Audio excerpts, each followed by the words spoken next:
Wayne County canvassers decide that they don't actually want to certify the election and start seeking avenues to see if they can reverse. Biden starts to release some of his agenda and some of his hires, and the Blaze and the Daily Wire have been very, very quick to get on him for that, which is nice because then we can go back and look at it. Governor Cuomo explodes at reporters when asked just a few simple questions about what's going on, and Governor Abbott says no more lockdowns in Texas. I'm Jay Edgar, and this is Contemporary.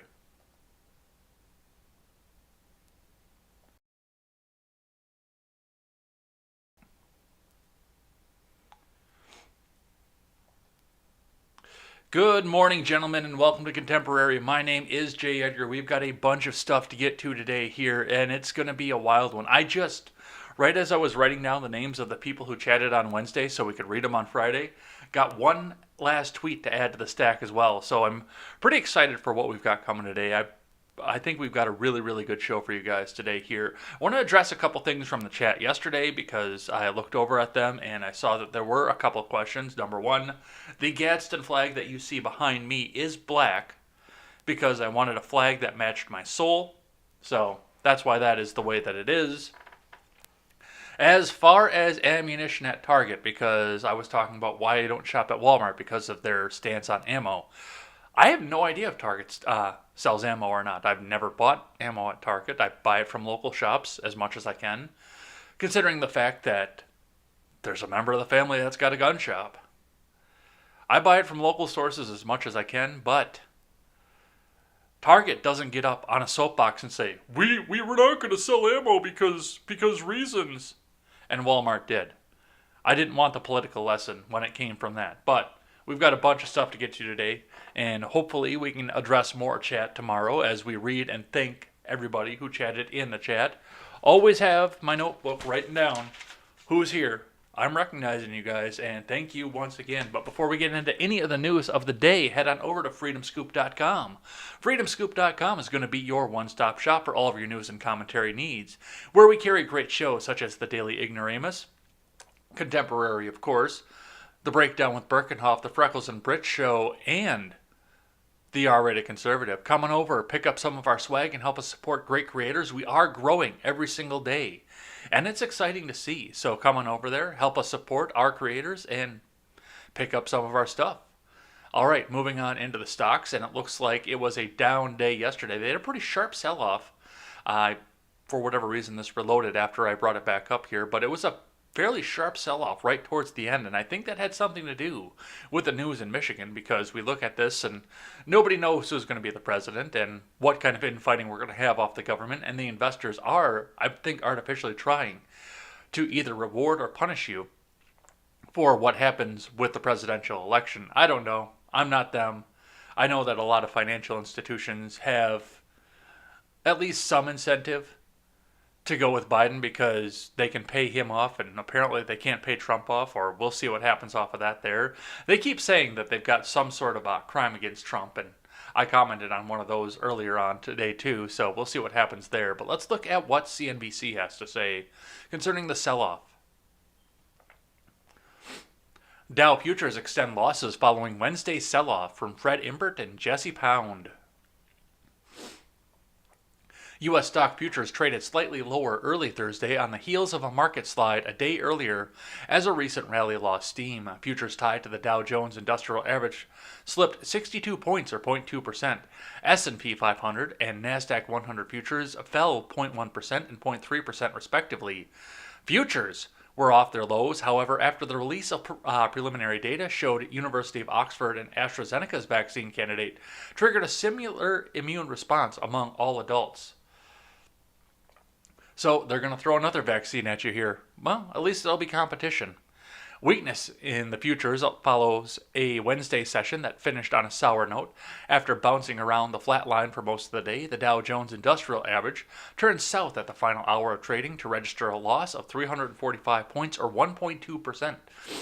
The S&P 500 also dropped 1.2%, while the NASDAQ Composite shed 0.8%. The slide for stocks accompanied mixed news about the coronavirus crisis.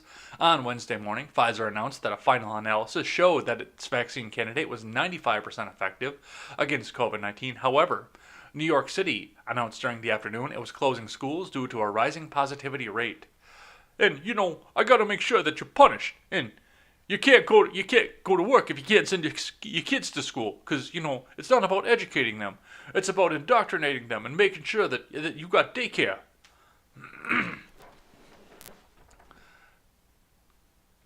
This is the perfect day that describes what we're calling the COVID air pocket. Excuse me. We have a linearity issue, which is that you can't get there from here without going through a lot of bad news and some slowdown in the real economy, Alicia Levine, chief strategist at BNY Investment Management, said on Thursday's closing bell.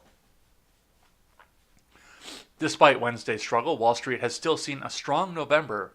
The S&P 500 has gained 9.1% month to date, while the small cap Russell 2000 hit an intraday record high on Wednesday. So they're going to keep throwing COVID at you to decide which way the markets are going, one way or the other. It's very interesting to see. It's amazing to sit back and watch, but that's what they're going to do to you guys. Let's have a look at Market Watch for the morning. Dow futures point lower as COVID-19 cases spur new lockdowns. Yeah, people can't go to work, they can't buy shit, and nobody can agree on what to do on the government for money because everybody's got their pet projects to do, and a lot of this had to do with the election itself. This is from William Watts and Mark DeCamber. Futures on the Dow Jones fell 36 points or 0.1% to 29,353. While S&P 500 futures were off 2.9 points, or less than 0.1% at 35.62, NASDAQ 100 futures declined 22 points or 0.2% to trade at 11,875, which are not horrible numbers by any means.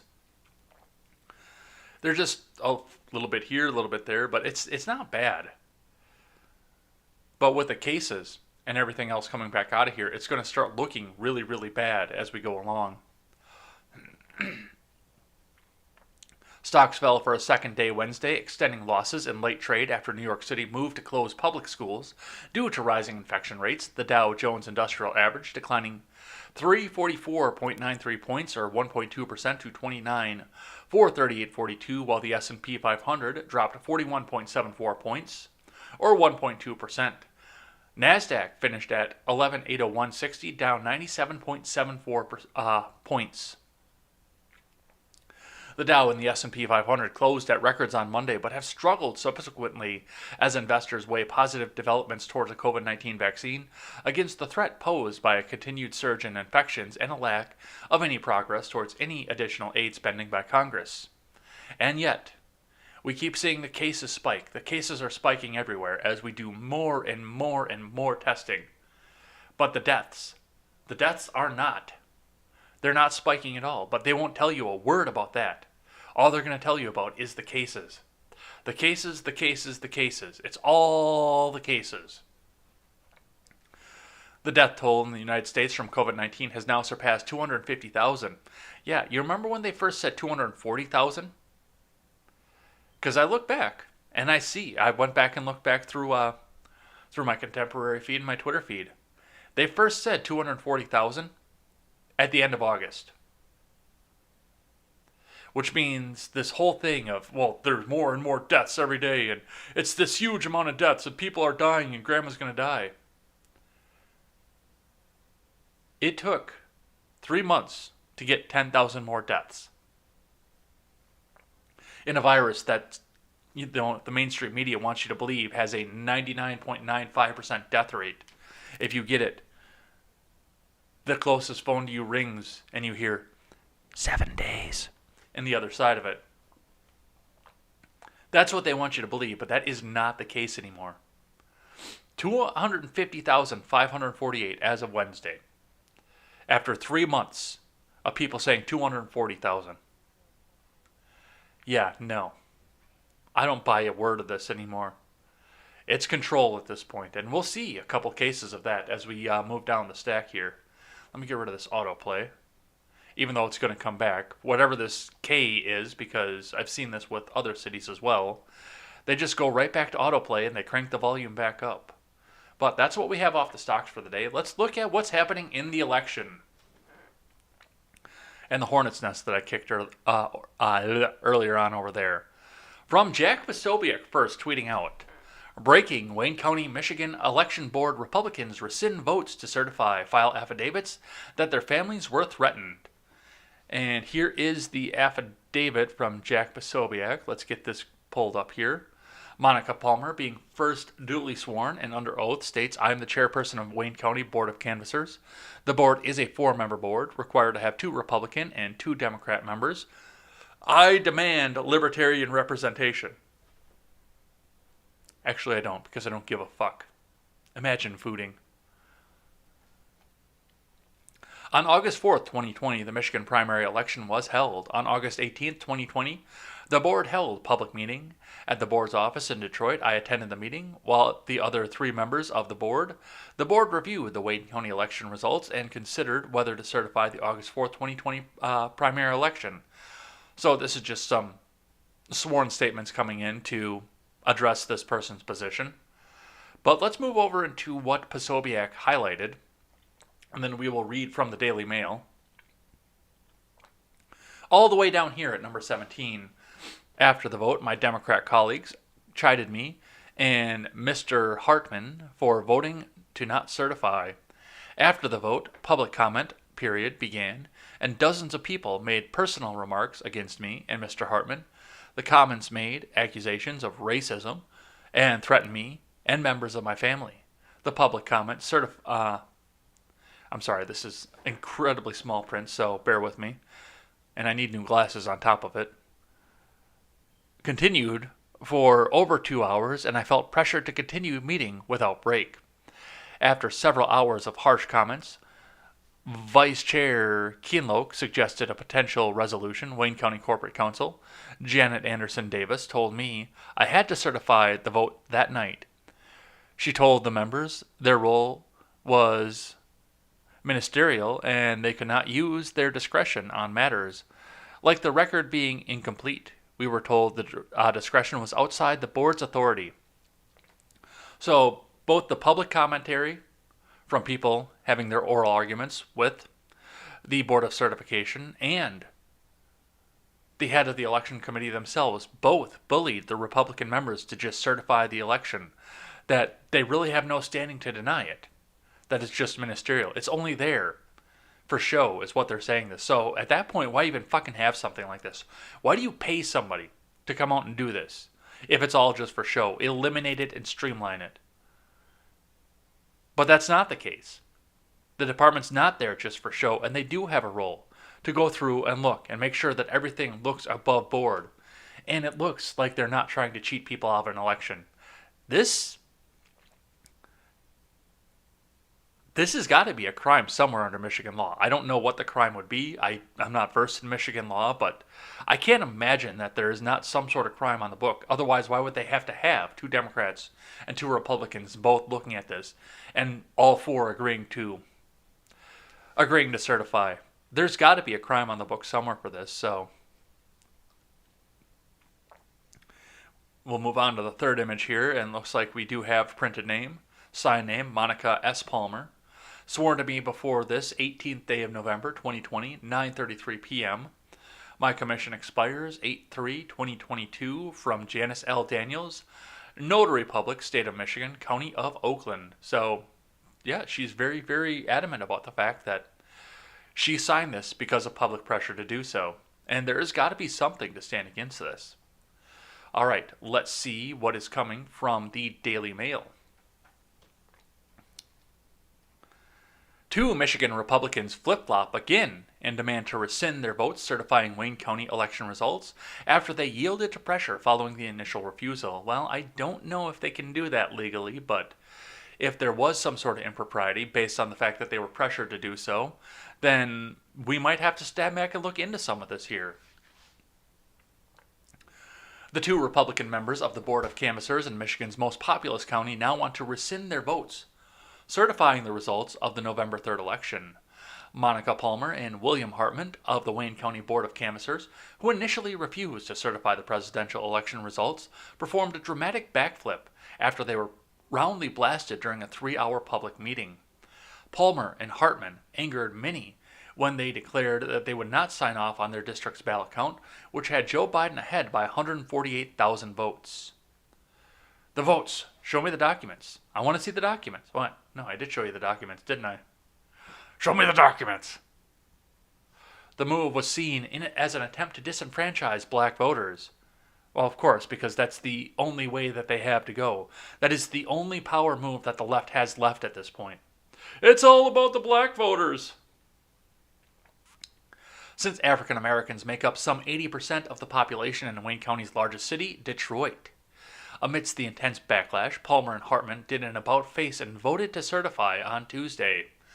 Late Wednesday, Palmer and Hartman sought to reverse themselves, yet again filing affidavits indicating they wished to rescind their votes in favor of certification. I do have to wonder what the legal process is to that, if there is something going on with that.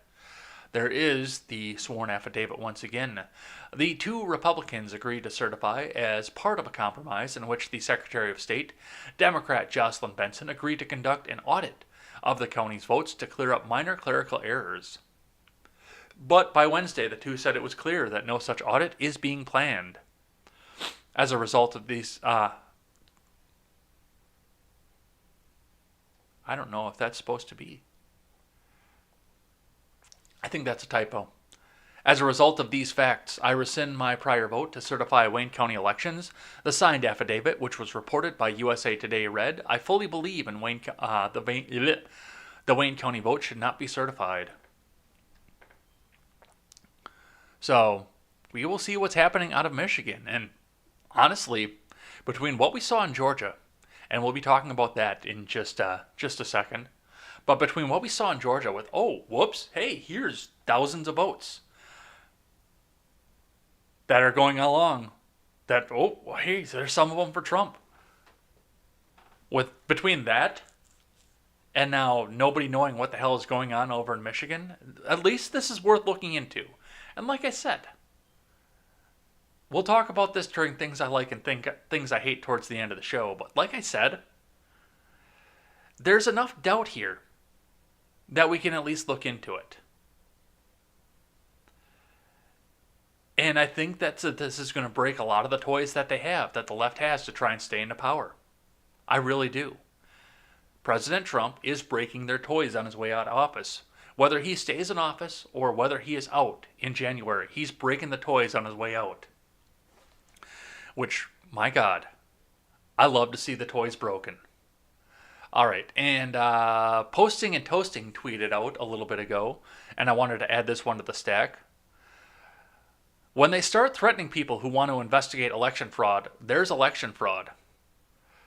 Thank you to Posting and Toasting for putting that up. And I caught that right before I went live, and I went through and I added that onto the stack so we could see, hey, look, there's autoplay going again. Told you they just keep trying to do that. You know what? I'm going to mute that and see if it just stays that way. And we'll just let it go in the background.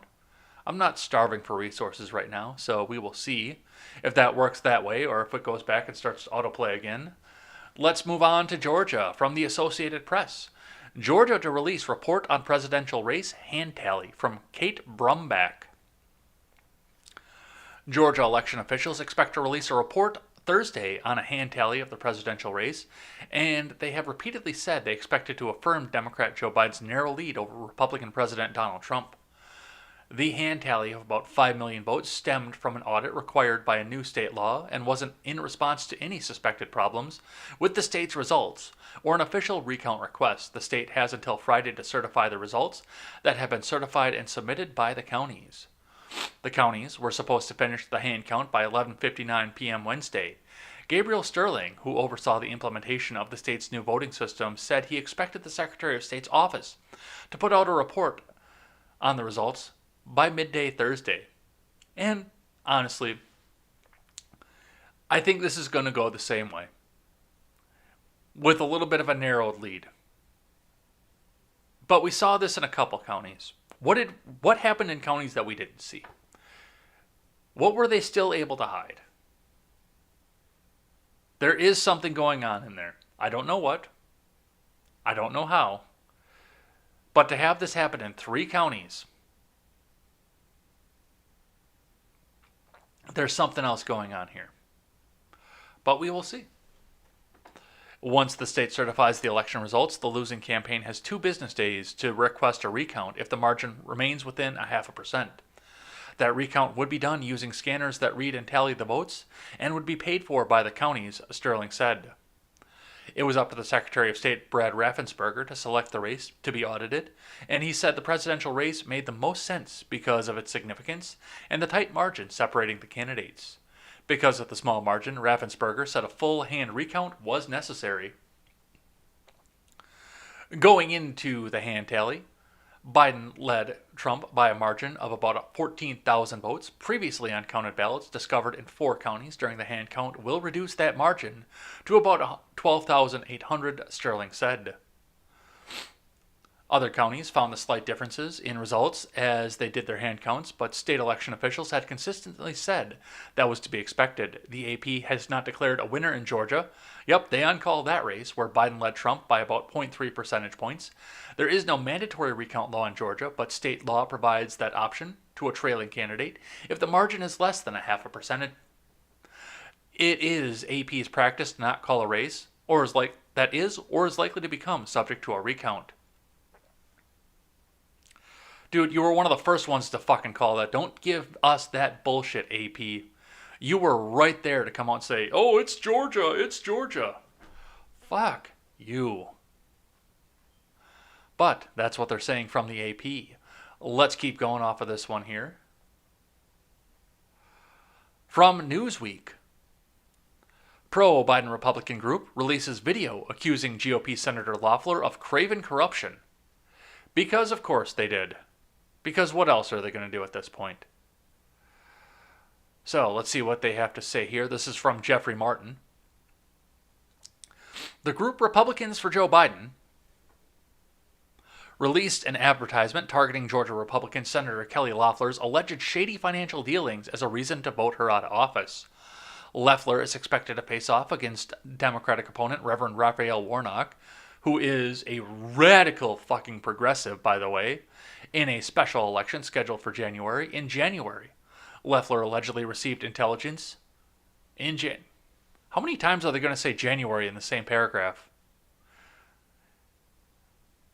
Loeffler allegedly received intelligence in January during a classified briefing that indicated the coronavirus would wreak havoc on the U.S. economy, leading her to sell millions of dollars worth of stocks, according to the video from Republicans for Joe Biden.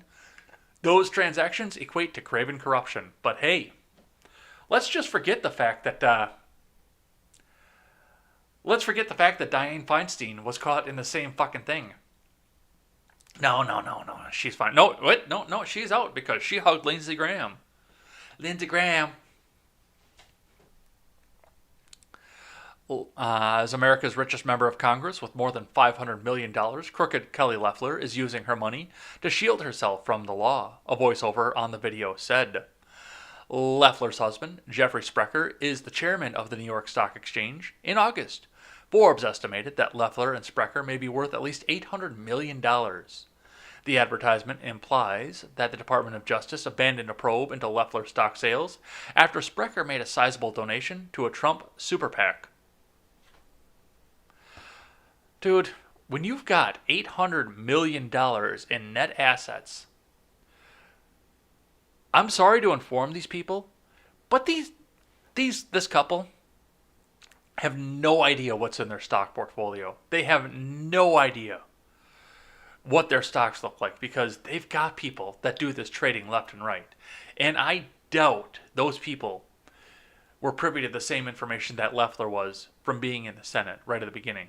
Yes, the timing fucking blows. But they have people to handle their stock exchanges. They don't do it themselves. People like this, they don't pay their bills themselves. They don't do their stocks themselves. They don't do their retirement themselves. Hell, some of these people don't wipe their own asses. And yes, Kelly Loeffler has money. That can't be denied at this point. But Honestly, it looks shady, and if you want to investigate it, then do it. Absolutely.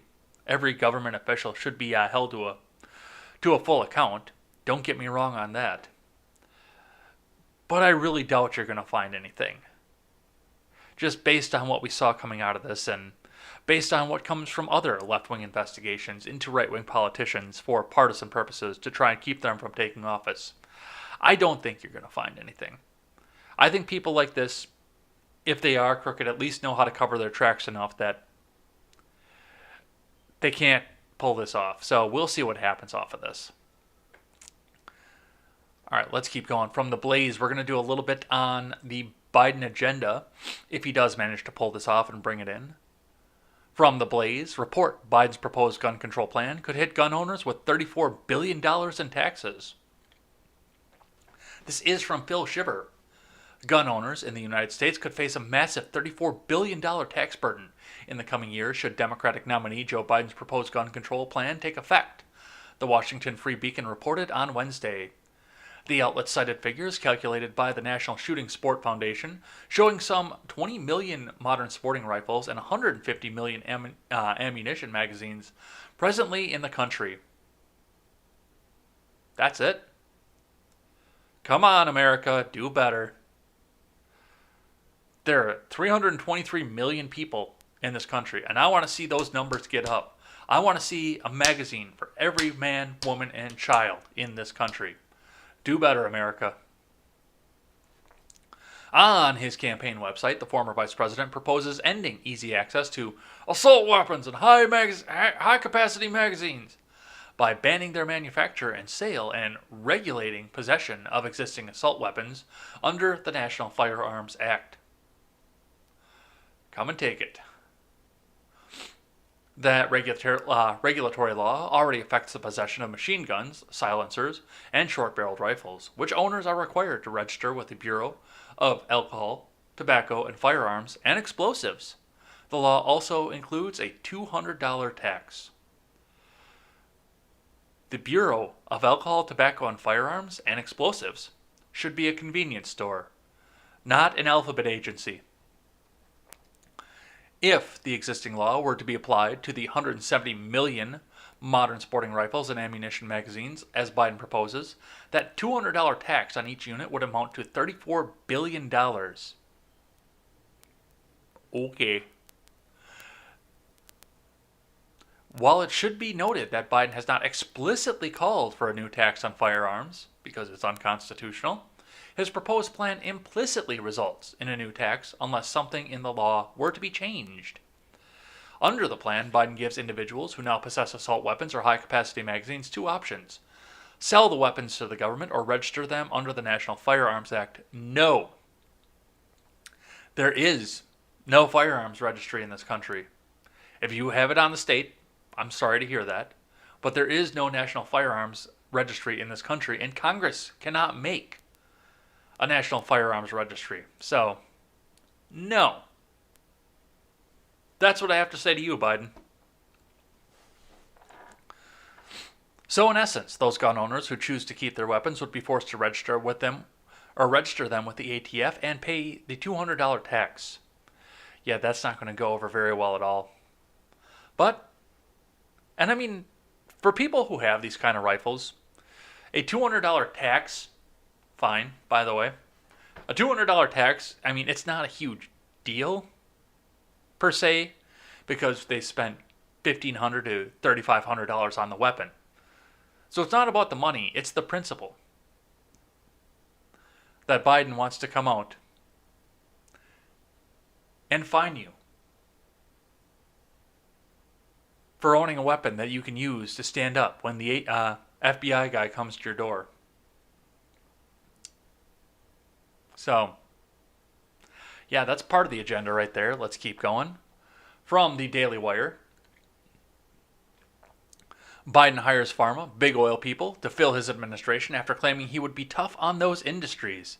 Yeah, we all knew he wasn't going to be tough on those industries because they give him money. It's just like somebody says, oh, well, we're going to crack down on Amazon and the billionaires. That's what we're going to do with the Biden administration. We're going to crack down on every billionaire. No, you're not. Billionaires donate to campaigns. Billionaires donate to campaigns in much, much greater numbers than they're allowed to. They're not going after billionaires. They're going to cut off their own flow of fucking money. They're not that stupid. This is from Ash Shao. Joe Biden is already filling his administration with people linked to the oil and pharmaceutical industries, even though he campaigned on being tough on those sectors. As New York Times reporter Kenneth Vogel noted on Twitter, 4 members of Biden's White House staff include people associated with the very industries Democrats decry, including Wall Street and Big Pharma. Kenneth Vogel points out venture capital executive Ronald Klain, former pharma insurance lobbyist Stephen Ricchetti, top Dem recipient of big oil dollars Cedric Richmond, co-founder of the firm that represents pharma and private equity, Joe Malley Dillon. For example, Biden tapped Ronald Klain to be his White House chief of staff. Klain worked for Biden when the latter was a senator and worked as chief of staff to former Vice President Al Gore, and also Biden when he was President Barack Obama's vice president. Klain is currently the executive vice president of the venture capital firm Revolution, which was founded by Steve Case, AOL's former chief executive and one of its founders. Klain mostly served in government positions over the last few decades, but easily transitioned into Wall Street executive status thanks to the revolving door of Washington. Biden also named Steve Ricchetti as the White House counselor. As the Daily Wire reported, Ricchetti was instrumental in helping President Bill Clinton enact a trade agreement with China that ended up costing millions of American jobs. Representative Cedric Richmond was one of the top recipients from oil and gas sector this election cycle. He will serve as senior advisor in the White House Office of Public Engagement, Fox reported. Biden has pushed for policies that he says would reduce the influence of lobbies and special interests. Yeah, okay. A Democrat reducing the influence of lobbyists. Oh, that'll be the fucking day. Including expanding public funding for campaigns, the outlet reported. His campaign platform includes legislation that would require lawmakers to publicly disclose meetings or communications with lobbyists or special interests trying to influence the passage or defeat of a bill. Yeah, okay, that dies in Congress right now. That's how all these people stay rich. That is going nowhere. The only thing funnier than a Democrat saying that he's going to eliminate lobbying is a Republican saying he's going to eliminate lobbying. That's not going to happen. Finally, Biden has named his campaign manager, Jennifer O'Malley Dillon, to be his deputy chief of staff. O'Malley Dillon is the co-founder at a firm that Vogel reported represents pharmaceutical and private equity companies. It should come as no surprise that Biden would fill his cabinet with insiders who represented the very industries he's denounced and has said he would take on. He's not taking on these industries. His campaign got way too much money off these industries. I mean, it's like Elizabeth Warren when she ran for Senate and got billions of dollars in industry donations in a state that was safe, so she didn't have to put a bunch of money up into advertising for. So she just put it up in the bank, and then she could turn around and use it on the presidential run, but she had to go out to all her little buddies and say, oh, well, don't donate to me during the presidential cycle. I've already got your money. I'm already planning on doing the things that you want, but you can't donate to me because I'm making the image that I'm doing a completely grassroots campaign and I'm not taking any corporate money. Meanwhile, her bank account is stuffed with corporate money to be used specifically for elections. I mean, the Donald did not do a very good job of draining the swamp. But Joe Biden's got the fucking sewage truck backed up to the swamp to fill it right back up from the little bit it did get drained. Let's keep going off of this. From the Blaze, Joe Biden supports immediately canceling some student loan debt, penalizing American taxpayers. It should be done immediately. By my hairy legs. From Chris Enlow, former Vice President Joe Biden declared Monday that as president, he would move to ensure that Americans with student loans have some of their debt immediately by magic apparently wiped away. Outstanding student loan debt currently stands at more than $1.5 trillion. Biden was asked by a reporter on Monday whether student loan forgiveness is part of his economic agenda. Biden responded affirmatively, no doubt pleasing the Democrat Party's far-left members. It's holding people up, Biden said of student loan debt, the New York Times reported. They're in real trouble, man. I'm going to have Corn Pop come in and help them out. They're having to make choices between paying their student loans and paying their rent. Those kinds of decisions, it should be done immediately. Biden voiced support for a proposal from House Democrats that would forgive $10,000 student loan debt per borrower. Where's the money, Lebowski? Immediately $1,000 forgiveness of student loans, helping people there in real trouble, Biden said, Fox News reported. House Democrats originally proposed forgiving $10,000 of student loan debt per borrower as part of their proposal for a second COVID-19 relief bill, which had a price tag of $3 trillion, making it the most expensive bill in history. The legislation was never considered in the Republican-controlled Senate because of its cost. Democrats later scaled back their bill when Congressional Budget Office estimated it would cost between $200 billion and $300 billion to forgive the amount of debt they were proposing. Show me the money, Lebowski. Biden is forging a middle ground by supporting the forgiveness of just $10,000. To many Americans, especially those who work their way through college to graduate without debt, or those who work diligently after graduation to pay off their debt, any forgiveness is too much.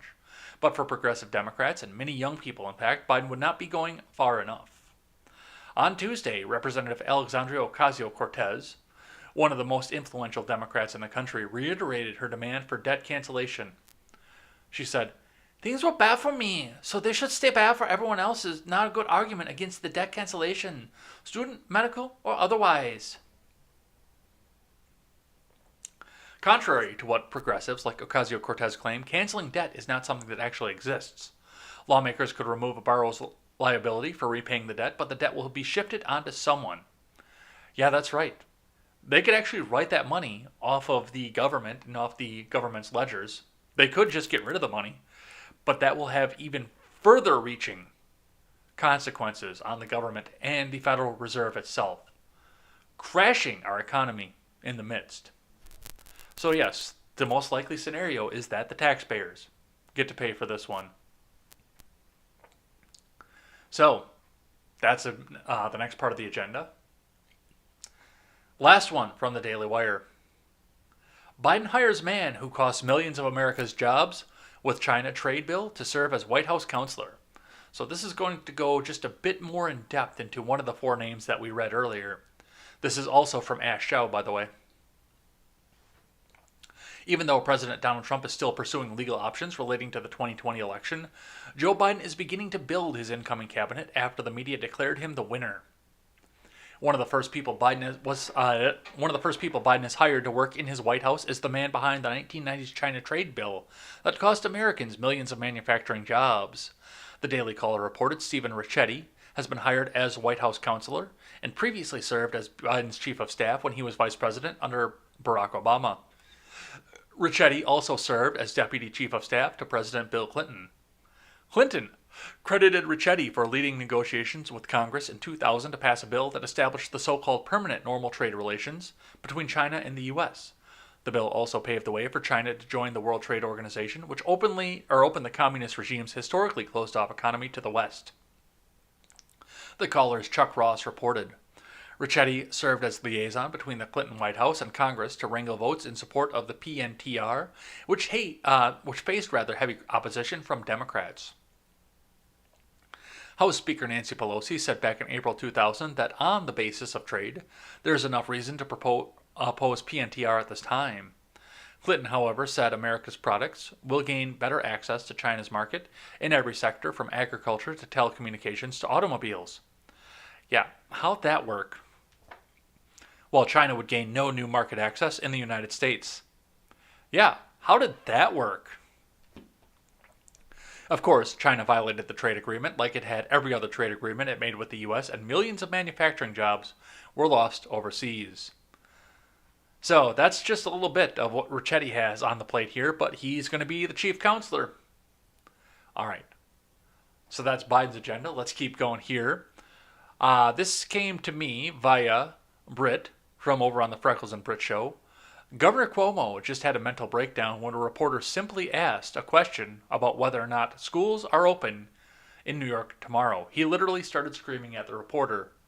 Let's have a listen.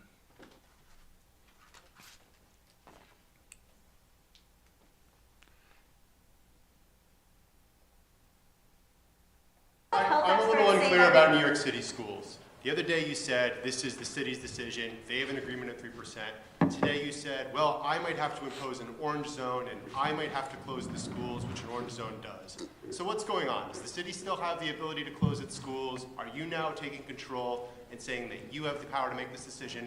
And for the millions of parents who want to know, are the schools going to open tomorrow in New York City? All right. First of all, let's try not to be obnoxious and offensive in your tone, because you're 100% wrong. These laws have all been in effect for months. I've always said we set initial parameters, and then the school district picked a percent within those parameters. New York City picked 3%. We announced the orange zone law over a month ago. I don't know if you were here or if you were paying attention, but that has been in effect. What a fucking for over a douchebag. month. It always said, if by the state's numbers you hit 3%, the schools close. What's going on here is nothing that the law hasn't said for over a month. We then had the test out procedures. If you were paying attention, you would have known we closed the schools in New York City 2 weeks ago. Remember when we did an orange zone and a red zone in Brooklyn and Queens, and we closed the schools? Don't you remember that? It was 3 weeks ago. Okay, so what are you talking about? What are you talking about? You're now going to override. We did it already. That's the law, an orange zone and a red zone. Follow the facts. I'm still confused. Well, then you're confused. I'm confused, and Then I'll tell you what, Jimmy. Parents are still confused as well. The schools Oh, in New they're York not City confused. tomorrow. You're confused. No, I think Read parents the are law. very confused as well. Read the law, and you won't be confused. But Governor, Go ahead. to follow Jimmy's question, are the schools going to be open tomorrow? The schools are open by state law. Will they be open tomorrow? That's the question. I think Jimmy's correct in asking that question. I don't think it's obnoxious at all. Well, I don't really care what you think. Of course, you agree with him because you're in the same business with him. The schools, by state law, well, what is the answer to your question? What is the answer to your question? I don't know what the answer is. I'm Yes, you asking do. You said When last does the state close the schools? When you get to an orange zone, which you're suggesting could happen, but is not necessarily happening by tomorrow. So then what are you asking? You just answered your own question. the other week But on you one said. hand- on one Excuse me. hand- But on one hand, you have granted Bill de Blasio the kind of oversight of his schools, and there are rumors that the number in New York City will rise above 3%, which would trigger closing of schools. Now, you have just said that an orange zone could be in the offing for the entirety of New York City, which would also close schools, but your number is 2.5. So I guess just the point blank question is, are schools going to be open tomorrow in New York Let's City? do it again for you. What This an may be- ass. Gets confusing over the days and nights. Schools set their own, 700 school districts. They all set their own number. That's the number. Unless they fall into a microcluster. The microcluster overrides the local rules. Yellow, orange, red. If it's Buffalo, I don't even know. All right, I the can't listen to this Buffalo anymore. Closing number for schools. And honestly, I've seen the Donald get worse with a reporter, which I think we all have. We've seen the Donald get worse with a reporter than Cuomo did at this point. Cuomo and Chilaga said that he sounds like a supervillain, and he does. He does sound like a supervillain, and that I was actually thinking the same thing when I was going through that. Because I was just listening for the first time. I did not vet this when I came in. Otherwise, I would have put it right up to the point where he started screaming. But the other side of that is it's such a crime when Donald treats a reporter that way. It's such a crime when he treats a reporter that way. But nipple rings over here. Oh, it's just fine if he does it. Oh, it's just a New York thing. Oh, no, don't worry about it. Well, Manhattan billionaire over here. It's a crime when he does it, but when Cuomo does it, it's just don't worry about it. And once again, what a fucking douchebag. All right, let's talk just a bit about this one here from Fox News. New York Governor Cuomo snaps at reporters who asked if New York City schools will remain open. Twitter explodes. From Joseph A. Wolfson. New York Democratic Governor Andrew Cuomo got into a shouting match with reporters Wednesday while denying that New York City public schools would be shut down due to a spike in coronavirus cases. Only for Mayor Bill de Blasio to announce the closures minutes later. The exchange began when Wall Street Journal reporter Jimmy Vielkind pressed Cuomo about whether he would overrule any decision by city officials to close schools. What are you talking about? You're now going to override? We did it already. That's the law, Cuomo shouted. An orange zone and a red zone. Follow the facts. And we just listened to the video off of that one here. Then you're confused, Cuomo shouted back. I'm confused and parents are still confused as well, Vielkind kind of asserted. No, they're not confused. You're confused, Cuomo told the reporter. Read the law and you won't be confused. Another reporter asked point blank if the schools will be open tomorrow, to which Cuomo responded, the schools are open by state law. But the reporter called out the dodge and backed up Vielkind's line of questioning. Let's move on, because we heard this whole speech already. The governor's hostile exchange with reporters sparked heavy backlash on social media. For someone who presided over so many deaths, especially so many avoidable deaths in nursing home, Governor Cuomo should perhaps be a little less overconfident, a little less mocking, and a little less aggressive on COVID briefings with the media.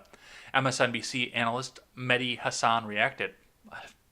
An MSDNC analyst. Wow. That's something you didn't think you'd ever see. An MSDNC analyst going after New York governor. What the hell is happening in this world?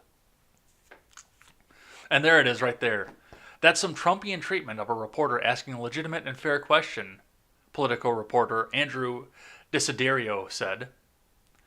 Andrew Cuomo is like the Joe Pesci character of Martin Scorsese movie without any of the likability. Daily Wire contributing editor Harry Kashatrian, I think that's how you pronounce that. Cuomo is being incredibly condescending and rude for someone who wrote a book about how well he managed the pandemic before it was over. BuzzFeed News deputy director David Mack wrote, holy shit. Have they all turned on Cuomo? Holy shit. I wonder what his brother thinks about that. Him and his giant fucking Q-tip. So, yeah, that's what happened with Cuomo yesterday. All right, let's look at this one here so we can stop the autoplay that's going on with it. From KHOU 11 out of Houston. Coronavirus cases in Texas are soaring again, but this time Governor Greg Abbott says no lockdown is coming. Let's see, do we have an author? Yes, we do. Patrick Svitek of the Texas Tribune and Dan Rosenzweig Ziff of the Texas Tribune. Those sounds like some very, very Northern European names. On June 26th, Texas was reporting 5,102 people have been hospitalized due to the coronavirus, breaking a new record in the state. The positivity rate, the portion of tests that come back positive, had hovered above Governor Greg Abbott's warning flag level of 10% for more than a week. Wow, I can read this morning. Abbott swept into action for a second time in months. The Republican governor shut down bars and rolled back restaurant capacity. 6 days later, he took the arguably most drastic action yet, announcing a statewide mask mandate. This week, more than 7,400 Texans are hospitalized for COVID-19, and the positivity rate has exceeded 10% for over 3 weeks. But the governor's strategy as the state heads into the holidays is to stay the course, relying on a 2-month-old blueprint to claw back reopenings regionally based on hospitalizations. The mask order remains in place, but last week he ruled out any more lockdowns, and tensions are again rising, with local officials who want more authority to impose safety restrictions. Well, I don't know how it works in Texas, but in Wisconsin, if the governor says no, the municipality can still say yes. So maybe that's something you should look into, municipalities in Texas, just to see if that's the case down by you. And once again, I can't answer for Texas law. I don't know it. Just like Michigan law. I don't know Michigan law either. We need the state to step in and lead the way, or get out of the way and let us lead. Harris County Judge Lena Hidalgo told reporters on Tuesday, "It sounds to me like he's getting out of the way. So lock your people down, kill your economy, and see who goes to the other cities around Texas." Public health experts and elected officials acknowledge they are up against stronger sense of COVID fatigue than ever, a malaise that appears to be reflected in the state response. The numbers are quite alarming, to be honest, because it's not showing any signs of slowing down, said Rajesh Nandi, associate professor of biostatistics and epidemiology at the University of North Texas Health Science Center. However, Nandi added, it seems like at this point there's not a lot of will, even among people, for a full-scale stay-at-home order, like Abbott did in March, because of course it has other consequences. So, Texas will not be locking down. And the states forgot that in most cases, and once again, I don't know Texas law, so this may not be the case, but if this is the same as it is in Wisconsin, the municipalities have forgotten the fact that they have more authority than the state does for their own individual locations. So maybe it would do well for them to look into that and remember it. Let's keep going here. I don't know why I keep scrolling over.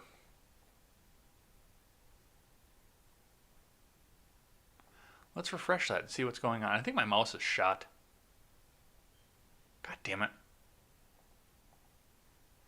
Alright, we'll stay over here then, just to make sure. Because it's been doing this on the news too. I just ordered a new mouse, so we'll see what happens with that. Alright, but this came to me from Miss Old Soul over on Twitter, pointing out the fact that there is now a fine in place for masks in Illinois. I've not been able to find any corroboration about the entire state of Illinois, whether or not there's a full fine mask mandate for the entire state of Illinois, but it appears that Springfield has a mask fine. Let's see what's going on here.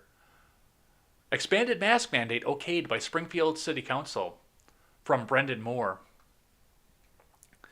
Just hours after Illinois Governor J.B. Pritzker announced a rollback to Tier 3 COVID-19 resurgence mitigations, the Springfield City Council voted to tighten what's already believed to be the toughest mask mandate in the state.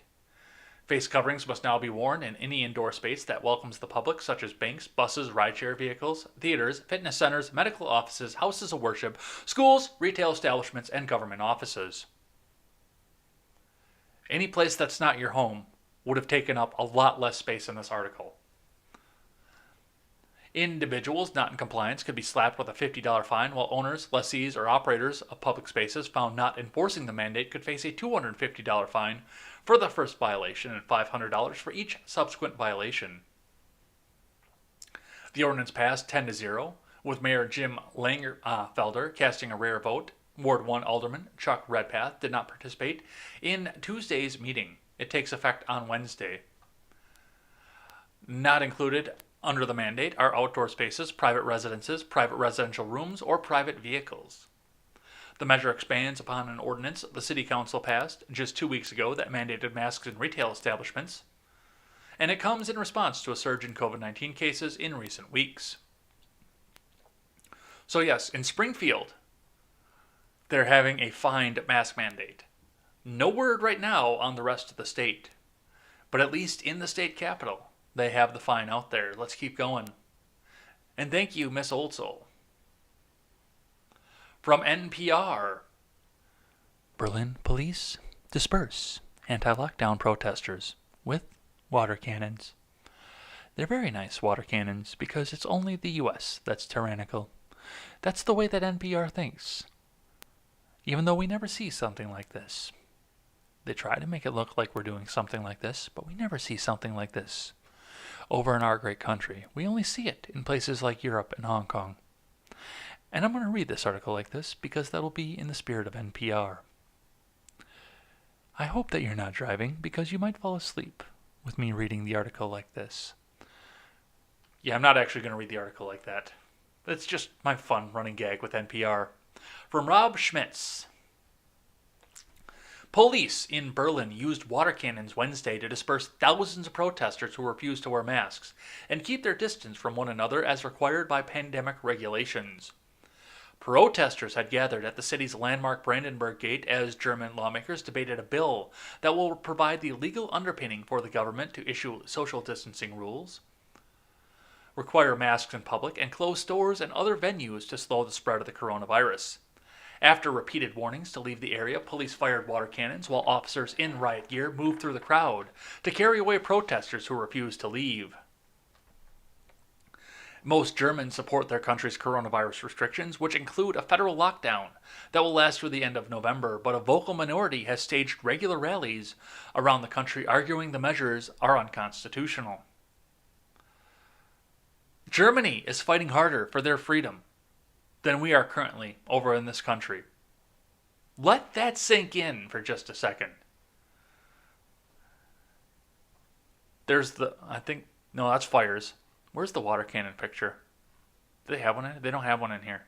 Yeah, I saw the video of the water cannon going through, though. I saw it in a tweet.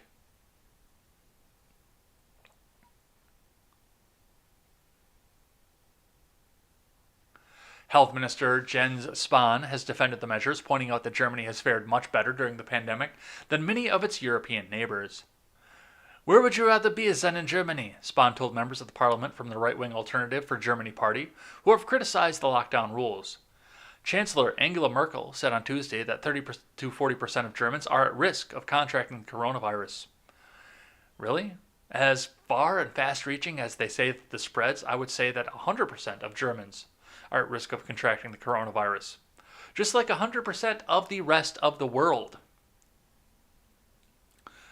What happens to them when they contract it? That's another story, but I'm pretty sure at this point 100% of the world is at risk for contracting it. There are some areas that I'm very concerned about, Merkel said, including Berlin, where we don't have control over the virus.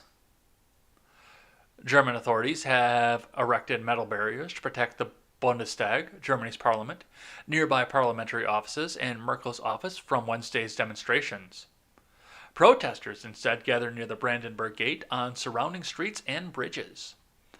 They appeared to come from all walks of life, their political views ranging from far left to far right, and many were united in their belief that the coronavirus pandemic is a hoax. According to the German tabloid Bild, a similar rally on Saturday featured an 11-year-old girl who spoke out against coronavirus restrictions, saying she was forced to celebrate her birthday with her friends in secret, and I had to be just as quiet as Anne Frank. Oof. Oof. That's got to be a slap in the face to Germany's government. Oh,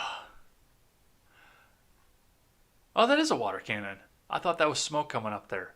Yeah, they're using the water cannon on their people. Could you imagine if they tried to do that here? What would happen if they tried to do that to the people here in this country? As armed as the people are in this country? That would be chaos. All right, we got just a couple more here. Then we'll do a thing that I like and two things that I hate. Because I'm completely black-pilled at this point. So we'll do a thing that I like and two things that I hate. And then we'll head on out of here. But let's see what's happening with these other two stories. From the Daily Wire, top Jewish group calls for CNN to fire Amanpour over Kristallnacht remarks, demand AT&T investigate. From Daily Wire News, the Zionist Organization of America, America's oldest pro-Israel group organization, called on CNN to fire host Christiane Amanpour after she compared Trump administration to Nazi Germany purging Jews during Kristallnacht. This is a new capstone to Amanpour's long history of bias against the Jews, Israel, and pro-Israel officials. ZOA Chairman Mark Levinson and President Morton A. Klein, said in a statement released Wednesday. Amanpour has just made matters worse with an insulting non-apology. CNN and its parent AT&T need to act already. ZOA also called on CNN's parent company, AT&T, to launch an investigation into the matter and fire everyone that was involved with producing the highly controversial segment. In addition to firing Amanpour, CNN and AT&T need to investigate everyone involved in Amanpour's slander and start letting guilty heads roll, figuratively. And we need real change in the policies that have resulted in CNN's and Amanpour's chronic distortions and defamation of supporters of the Jewish state, the statement continued. Anchors don't operate in a vacuum. Sometimes I think maybe they should, defensively of course. There are producers, writers, and a whole corporate hierarchy involved in an anchor's statements. Just this week, CNN news anchor Anderson Cooper acknowledged on the front page of CNN's website that in addition to himself, there are a number of writers on the program that write content which Cooper then may edit or read verbatim. Yeah. Given the reverence to the Jewish people in this country, I think Amanpour might be toast. But we'll see. Maybe they'll just hold her on anyway. I mean, CNN is still holding on Tubin, and Tubin is still holding on to himself. All right. So that's what we have on that one here. And the last one we'll do for news before we do a thing that I like and a thing that I hate, or a couple things that I hate, and head on out of here. From CNN, Virginia police chief whose department filed felony charges against black legislator in a Confederate monument vandalism case has been fired. From Myrna Al-Sharif.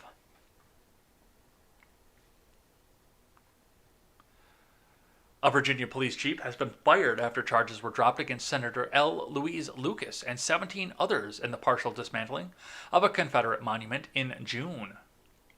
An attorney dismissed Portsmouth Police Chief Angela Green contended on Tuesday that she had put on... Let me start this paragraph over again because apparently it's getting to the end of the show. We're over the hour mark and I can't read anymore. An attorney for dismissed Portsmouth Police Chief Angela Green contended Tuesday she was put on administrative leave in September, then fired on Monday for essentially doing her job.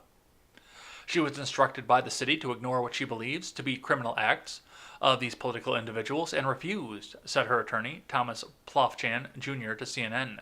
She was then put on administrative leave and then terminated.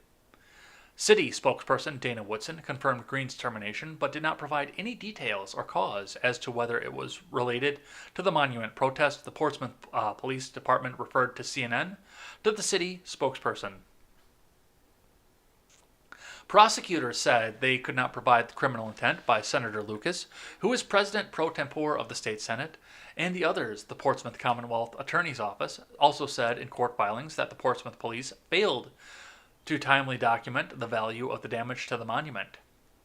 Yeah, no, police are being told by their city councils, just stand down while these people attack these statues. And that is vandalism, that's city property. Do I agree with the message? Probably not. As most people pointed out, these people lost. But there are better avenues than going out and destroying city property that the taxpayers paid for. That is theft. That is vandalism.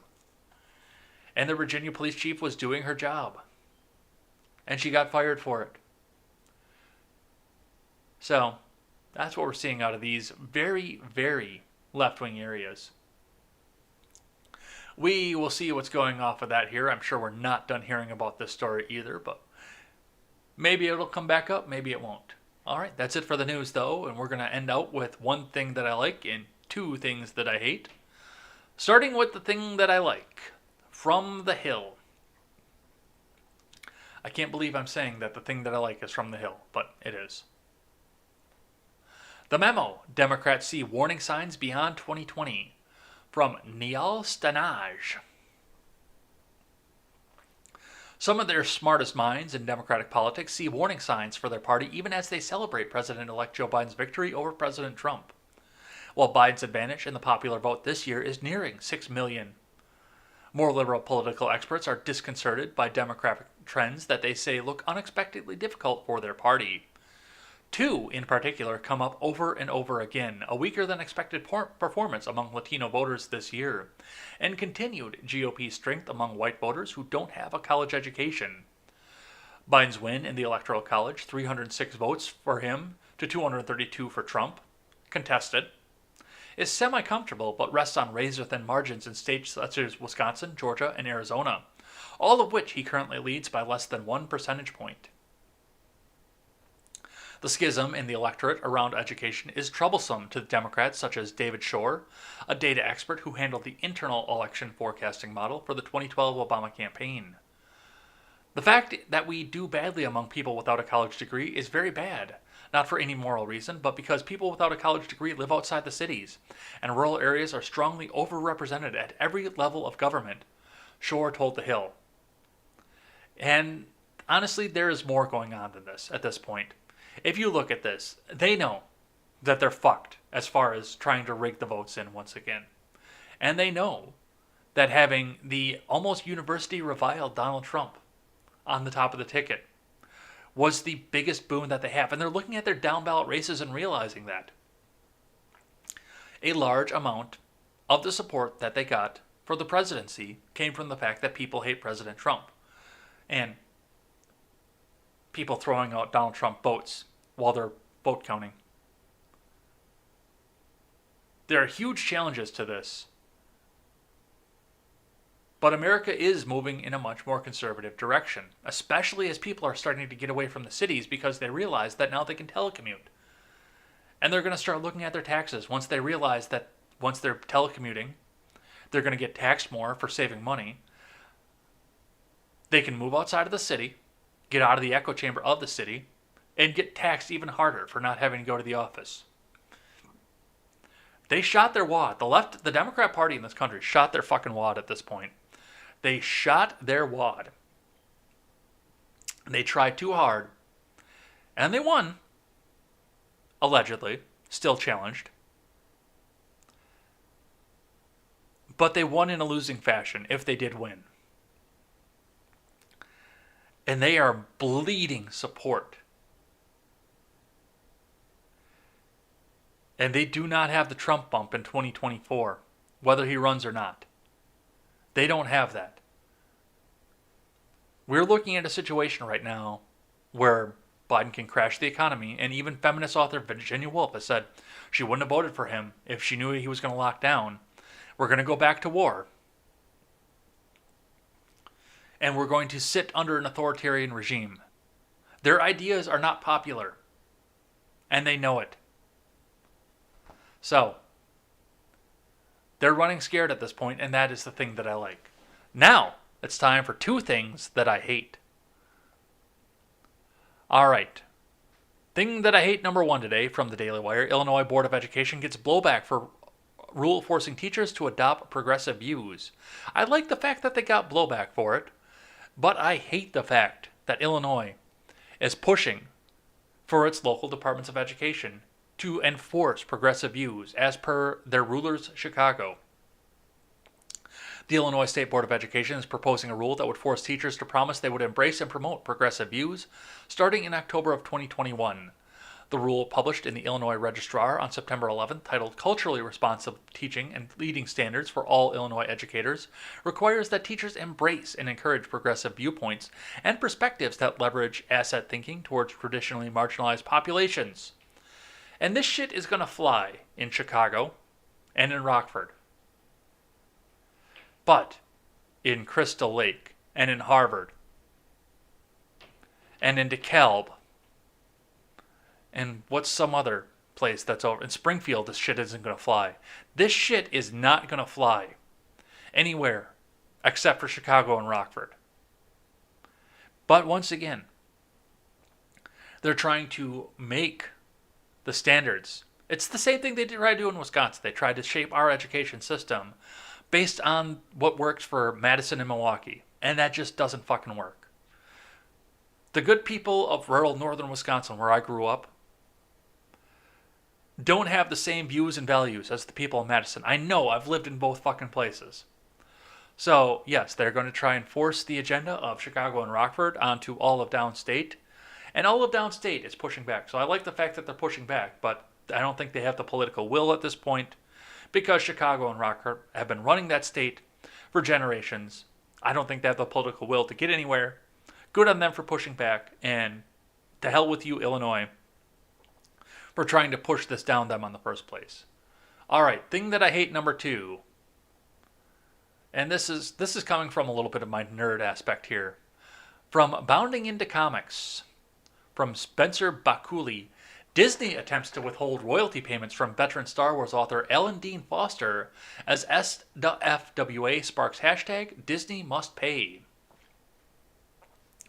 It appears that Disney's terrifying control over the Star Wars franchise is continuing, as the science fiction and fantasy writers of America have made public an attempt by the global entertainment conglomerate to withhold rightfully owed royalties to Alan Dean Foster, the veteran Star Wars author responsible for penning some of the franchise's most important novels. According to a recent statement published by SFWA President Mary Robinette Kowal, Foster first approached the Guild in 2019 with an issue regarding a payment dispute, claiming that he had written novels and was not being paid for the royalties that were specified in his contract. Though she notes that as part of our negotiating toolbox, we guarantee anonymity for both the writer and the publisher if grievances is resolved. Due to extenuating circumstances of this particular case, Kowal revealed that the party causing issues for Foster was none other than House of Mouse. Foster's work should ring familiar among many Star Wars fans, as the seasoned author is responsible for some of the most important milestone novels throughout the franchise's history, including the novelizations of both the original Star Wars Episode 4 and Star Wars Episode 7, The Force Awakens, the first entry into the original Star Wars Extended Universe, Splinter of the Mind's Eye, The Approaching Storm, the first title to take place in the Republic era. I've read a few of his other books too. This guy is one of the better Star Wars writers I've met, and he understands the characters very well. And yes, he did do the work for Disney because he did the novelization for Episode 7. This isn't just some extended universe writer that got shafted when Disney came out and said, oh, the extended universe is all bullshit and we're canceling all that, and now only what we say is canon is canon. That's not this case. This guy has worked directly for Disney. And now they're giving him the shaft too, so no, if you're going to write a book with a contract with Disney of all fucking companies, then they can pay you what you're owed. So, yes. And I was just about to watch The Mandalorian too, and now I don't want to give Disney the views. My sister's paying for it anyway. She's got small children. I guess I'm still going to watch it, but man, oh man. They're at least not getting my money. I can be somewhat comfortable in that. But yes, Disney's given it to the author, who's novelized all these great extended universe novels, and even the ones that are directly canon. So, yeah, that's what Disney's doing. All right, and that's going to be it for the day here. We will be back here later on today for Ed's World Gaming. I actually got some sleep tonight, so we're going to be good on that. We'll sit up and we'll play some more. What are we playing? Super Mario RPG. I had a little bit of a brain blank there, but we'll be back here for more of that. I'm definitely looking forward to some of that, hanging out with you guys and doing something that has nothing to do with election politics, because I'm so sick of election politics at this point. Look forward to that. I'm looking forward to seeing you. That is going to be on all channels once again. Always excited to see that here. Otherwise, we'll be back here tomorrow to read the names and personally thank everybody who chatted in the live chat throughout the week here, and also to read more election news, because we're going to have more of it, because that's the nature of the beast right now. Hope to see you there in either case. Until then, I'm Jay Edgar, and this is Contemporary. Take care.